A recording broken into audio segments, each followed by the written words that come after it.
नमस्कार दोस्तों, स्वागत है आप सभी का मेरे चैनल पर। आज एक बेहद दुखद दिन है। आज स्वर कोकिला भारत रत्न श्री लता मंगेशकर जी का निधन हो गया है। सिर्फ लता मंगेशकर का नाम सुनते ही कानों को सुकून मिलता है, जुबान पर मिश्री चढ़ जाती है और दिल उनके गानों के बोल पर धड़कने लगता है। आज लता जी हमारे सामने विरासत छोड़कर चली गई है। आज हम उनके संगीत करियर के 80 सालों और उनके जीवन काल के बारे में जानेंगे। त्याग, समर्पण, उसूल, रसूख, संघर्ष, इनसे बुनकर तैयार हुई थी लता मंगेशकर। लता मंगेशकर का जन्म 28 सितंबर 1929 को इंदौर, मध्य प्रदेश में पिता दीनानाथ और माता सेवंती मंगेशकर के घर में हुआ। लता मंगेशकर का शुरुआती नाम हेमा रखा गया। वह अपने परिवार में सबसे बड़ी बेटी थी। उनके पिता श्री दीनानाथ एक नाटक कंपनी चलाते थे।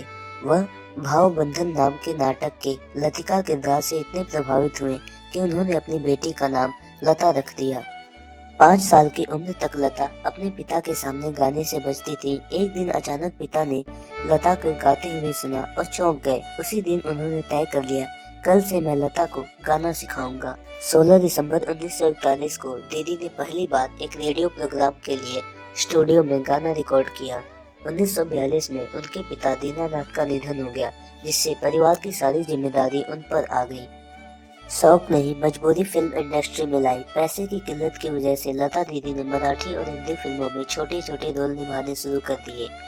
माँ के पास लता की शादी का रिश्ता आया था, लेकिन लता ने खुद ही मना कर दिया। अगर मैं शादी कर लेती तो मुझे अपनी जिम्मेदारियों को छोड़कर दूसरे घर जाना पड़ता, इसलिए मैंने मना कर दिया, ऐसा लता दीदी ने कहा। लता जी को पहली बार स्टेज पर गाने के लिए 25 रुपए मिले और यहीं से उनकी पहली कमाई शुरू हुई। 18 साल की लता को जब संगीतकार गुलाम हैदर ने सुना तो उन्होंने पहला ब्रेक दिया। फिल्म मजबूर के गीत अंग्रेजी छोरा चला गया में लता जी ने पहली बार मुकेश के साथ गाया। आज भी लता दीदी मास्टर गुलाम हैदर को ही अपना गॉडफादर मानती है। मास्टर गुलाम हैदर कहा करते थे, गाने के बोल समझो, उर्दू हिंदी सीखो और हमेशा फेल करके गाओ। 1957 में फिल्म मिस इंडिया की रिकॉर्डिंग के सिलसिले में एस.डी. बर्मन और लता दीदी का झगड़ा हो गया। लता दीदी को बताया गया कि टेक अच्छा नहीं रहा और एस.डी. बर्मन ने उन्हें फिर से रिकॉर्ड करने के लिए कहा। लता दीदी ने जब मना किया तो एस.डी. बर्मन ने कहा, अब हम तुमसे गाना नहीं लेगा। इस पर लता दीदी ने गुस्से में कहा, आप तकलीफ मत कीजिए, मैं खुद ही आपके गाने में नहीं आऊंगी। लता जी उसूलों के साथ गाती थी। लता दीदी को दो अर्थी शब्दों के गाने बिल्कुल पसंद नहीं थे। इसी वजह से राइटर्स के साथ कई बार लड़ाई भी हो जाती थी।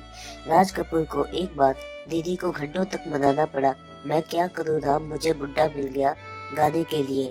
इस पर लता दीदी और राज कपूर की खूब बहस हुई, तब जाकर बात बनी। फिर भी लता दीदी कहती है कि वो गाना मैंने मन से नहीं गाया। बहन आशा भोसले और लता दीदी की कई सालों से अनबन रही। इसकी वजह थी आशा का परिवार को बिना बताए शादी कर लेना।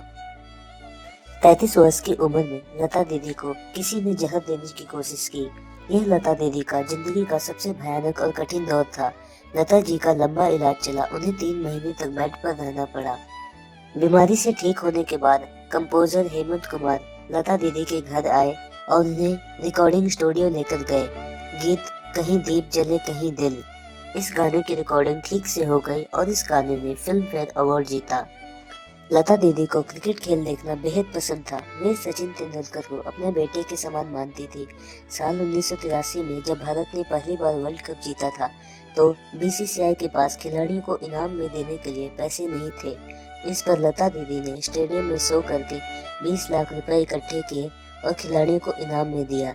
और आज के दिन जब क्रिकेट का खेल हो रहा था तो भारतीय खिलाड़ियों ने लता दीदी को श्रद्धांजलि देने के लिए हाथ पर काले बैंड बांधे और तिरंगे को थोड़ा झुकाया गया। लता दीदी को अपने 51 साल के करियर में 75 से अधिक अवार्ड मिल चुके हैं, जिसमें 3 national award, 8 Filmfare award, Padma Bhushan, Padma Vibhushan और इसके अलावा भारत का सर्वोच्च सम्मान भारत रत्न में दिया जा चुका है। लता दीदी ने अपने 35 साल के करियर में 50,000 से अधिक गाने गाए और यह रिकॉर्ड गिनीज बुक में दर्ज है। उनकी आवाज को भारत के सभी प्रधानमंत्रियों द्वारा खूब सराहा गया और प्रशंसा मिली। लता दीदी, आप जहाँ भी हैं, आपकी आवाज हमारे दिलों में अमर रहेगी। मैं भगवान से यही प्रार्थना करता हूँ कि आपकी आत्मा को शांति दे।